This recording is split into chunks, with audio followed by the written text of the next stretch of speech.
खाली तो गेट वेखत देते खुले बड़ियां तलाशां लूशां पईयां ने, इन्हां नूं पता ही नहीं होना पईयां ने कि नहीं पईयां।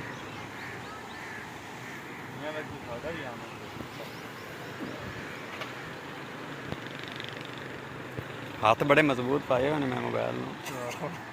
इनको पूरा सासा मोबाइल का ही था और साडी ना प्रॉपर्टी ना प्रॉपर्टी ना जायदाद। पानी की स्पीड बहुत ज़्यादा है। ठीक है नहीं कोई नहीं चलो यार अगर चलिए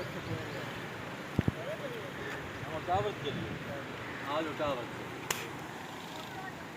हवेली